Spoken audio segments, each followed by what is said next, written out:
जैसा कि आप मेरे बैकग्राउंड में देख के समझ पा रहे हो, तो फिलहाल मैं हूँ भारतीय डाक में, ठीक है।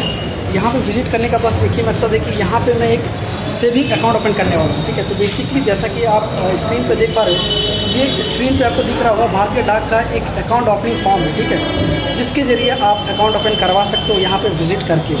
अगर आप अपने नज़दीकी ब्रांच में विजिट करते हो या फिर डाक की जो सेवाएं यहाँ पे मिलती है वहाँ पे विजिट करते हो और आप चाहते हो कि आपके पास इसका एक अकाउंट हो, तो भाई बेसिकली क्या कुछ प्रोसीजर है इस वीडियो में आपके साथ शेयर करने वाला हूँ, ठीक है। तो बेसिकली फॉर्म कुछ इस तरह आपको दिखने वाला है। एप्लीकेशन के साथ बेसिकली आपका आधार कार्ड, साथ ही साथ पैन कार्ड, और इसके अलावा आपके पास 2 पासपोर्ट साइज फ़ोटो होना ज़रूरी है। आप भारतीय डाक में अपना एक अकाउंट ओपन करना चाहते हो तो सबसे पहले कुछ इस तरह की आपको एक एप्लीकेशन फॉर्म लेनी है, ठीक है। एप्लीकेशन फॉर्म पूरी तरह से फिलअप करना है। जहाँ पे आपको फिलअप करने के लिए कहा जा रहा है वहाँ पे आपको सिंपली अपनी खुद के डिटेल्स और आपको क्या कुछ रिक्वायरमेंट चाहिए, यानी कि क्या कुछ सुविधाएं चाहिए, ठीक है, इस बैंक के ज़रिए, तो वो भी यहाँ पे आपको टिक कर सकते हो। इसके लिए एक प्रॉपर वीडियो लाऊंगा और आपको क्या कुछ फिलअप करने हैं इसके बारे में भी बताऊंगा, ठीक है। तो फिलहाल आप ये देख लो कि फॉर्म किस तरह होने वाला है। सबसे पहले आप ऊपर वाला जो पोर्शन देख रहे हो, यहाँ पे आपको कुछ नहीं करना है, ठीक है। डाकघर के उपयोग के लिए है। यहाँ पे जो कुछ भी अकाउंट नंबर, CIF नंबर या फिर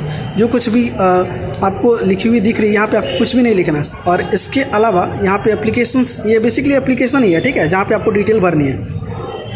और यहाँ पे आप देख सकते हो क्या कुछ आपका नाम, यहाँ पे सबसे पहले आप देख सकते हो महोदय, मैं या फिर हम, जॉइंट खाता भी खुलता है यहाँ पे, ठीक है। तो बेसिकली आप अपना नाम यहाँ पे मेंशन करेंगे। इसके बाद आपका जो डाकघर है उसमें, और साथ ही साथ सेविंग अकाउंट है या फिर क्या, यहाँ पे सिंपली ये खाली जो जगह आपको दिख रही है भरने के, डाकघर के बाद, डाकघर में के बाद आपको सिंपली सेविंग अकाउंट या फिर RD है या फिर इसके अलावा कुछ भी जिस टाइप का अकाउंट है आप खोलना चाहते हो वो यहाँ पे फिलअप करना है। उसके बाद आप नीचे देख सकते हो डाकघर बचत खाते के लिए उपयुक्त सुविधाएं, ठीक है, क्या कुछ आपको चाहिए। इसके अलावा आपका अकाउंट का जो संचालन है कौन करेगा, ठीक है, अगर आप खुद से कराना चाहते हो या फिर इसके अलावा दूसरा जो आपका अकाउंट होल्डर है या फिर जो जॉइंट खाता है वो करना चाहते हैं तो वो भी कर सकते हैं। इसके अलावा आपका जो खाते का प्रकार है वो आप यहाँ पे सिलेक्ट कर सकते हो या फिर फिलअप कर सकते हो। इसके अलावा यहाँ पे आप फिलअप कर सकते हो जो डिटेल्स यहाँ पे मांगी जा रही है। अगर आप वयस्क हैं तो इसके बारे में यहाँ पे अपनी डिटेल्स यहाँ पे भर दें, ठीक है। इसके बाद फिर से आपको हम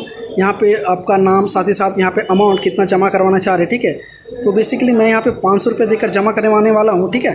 तो यहाँ पे आपको 500 इंटर कर देना है या फिर फिलअप कर देना है। इसके बाद अपना नाम, यहाँ पे देख सकते हो 3 लोग इस अकाउंट को यूज़ कर सकते हैं। तो बेसिकली अगर आप सिंगल यूज़र होना चाहते हो तो सिंपली आपको प्रथम आवेदक की कंप्लीट डिटेल आपको मेंशन करनी है, ठीक है। जैसा कि आप देख सकते हो आवेदक का नाम, पिता, पति या फिर माता का नाम, लिंग, इसके अलावा जन्म तारीख, आधार संख्या और साथ ही साथ पैन संख्या, इसके अलावा CIF ID अगर है तो आप लिख सकते हैं। इसके अलावा वर्तमान पता, स्थायी पता और साथ ही साथ पहचान का प्रमाण और साथ ही साथ निवास का प्रमाण। इसके अलावा कुछ और भी डिटेल्स जो होती हैं आपको यहाँ पे भर देनी है। इस पेज को पलटाते हैं तो यहाँ पे आप देख सकते हो आपको सिंपली यहाँ पे घोषणा करना है, यानी कि आपको कन्फर्मेशन यहाँ पे कर देना है, ठीक है। अभिकर्ता का नाम, साथ ही साथ एजेंसी संख्या, वैधता की तिथि। तो बेसिकली ये जो डिटेल्स है आपको सिंपली जहाँ पे ज़रूरत है, जहाँ आपको पता है उसके बारे में लिख ले। इसके अलावा अगर आपको समझ में नहीं आता है, ठीक है, तो सिंपली आपका जो काउंटर है जहाँ पे अकाउंट ओपन किया जाता है वहाँ पे विजिट करें और इसके बारे में पूछताछ करके आप पूरी जानकारी ले लें और इस फॉर्म को फिलअप करके सिंपली काउंटर में जमा कर दें। बेसिकली अकाउंट ओपन करने के लिए जैसा कि आप देख सकते हो आपके पास 2 पासपोर्ट साइज फ़ोटोग्राफ होना ज़रूरी है। इसके अलावा आप जो आवेदन कर रहे हो वो फॉर्म होना ज़रूरी है। इसके अलावा आपके पास आधार कार्ड और साथ ही साथ यहाँ पे आप देख सकते हो आपका जो परमानेंट अकाउंट नंबर है या फिर आपका जो पैन कार्ड है उसका जेरॉक्स आपको करके देना है, ठीक है। तो भाई जैसे ही आपने पैन कार्ड, आधार कार्ड और साथ ही साथ ये जो आपने फॉर्म फिलअप कर लिया, ठीक है, तो उसके बाद क्या करना है कि आपको KYC फॉर्म लेनी है जो कुछ इस तरह आपको दिखती है, ठीक है। इसके अलावा एक जमा पर्ची जो आपको अमाउंट यहाँ पे फिलअप करनी है या फिर जमा करनी है वो यहाँ पे डिटेल्स आपको यहाँ पे भरनी है। तो कुछ इस तरह की डॉक्यूमेंट्स आपको यहाँ पे फिलअप करने हैं। उसके बाद आपको जमा करवाना है पासपोर्ट साइज फ़ोटोग्राफ के साथ, ठीक है। अंत में जैसे ही आपने ये प्रोसेस को कंप्लीट कर दिया, यानी कि डिपॉजिट स्लिप भर लिया, इसके अलावा KYC फॉर्म भर लिया, आपके पास आधार कार्ड, पैन कार्ड को जमा करवा दिया, इसके अलावा जो एप्लीकेशन फॉर्म है उसको भी जमा करवा दिया, ठीक है। उसके बाद सिंपली आपको जैसे ही जमा कर देंगे आपको कुछ ही देर में जो डिपॉजिट स्लिप है इसमें कुछ तो भी इस टाइप का लिख के वो लोग दे देंगे, ठीक है। जहाँ पे आपको लिखा हुआ सबसे ऊपर में देख रहा होगा SB न्यू अकाउंट, ठीक है, यानी कि सभी अकाउंट है तो उसके हिसाब से ये लोग यहाँ पे SB न्यू अकाउंट करके मेंशन किए हुए हैं। साथ ही साथ यहाँ पे स्टाम्प भी मारा हुआ है, इसके अलावा साइन भी किया हुआ है, तो ये आपको रिसिप्ट के तौर पर काम आएगी।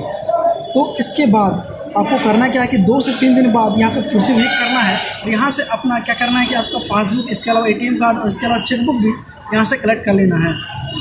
इनका कहना है कि 2 से 3 दिन टाइम लग जाता है न्यू अकाउंट ओपन करने के लिए। इसके बाद जो आपका वर्क है आप स्मूथली कर सकते हो विथ इंडियन पोस्ट बैंक, ठीक है। कुछ इस तरह से लगभग मैंने 500 रुपये डिपॉजिट कराए हैं, जैसा कि आप देख पा रहे हो 500 रुपये मैंने डिपॉजिट कराए हैं। अगर आप अकाउंट ओपन करवा रहे हो तो बेसिकली 500 रुपया देखिए आप जमा करवा सकते हो, उसे आप कभी भी निकाल भी सकते हो। आप देख सकते हो ये जो है भारतीय डाक का ये कंप्लीट बैंक है, जैसा कि आपको बहुत सारे लोग और कर्मचारी दिख रहे हैं, ठीक है। तो ये है हमारा भारतीय डाक का पेमेंट बैंक।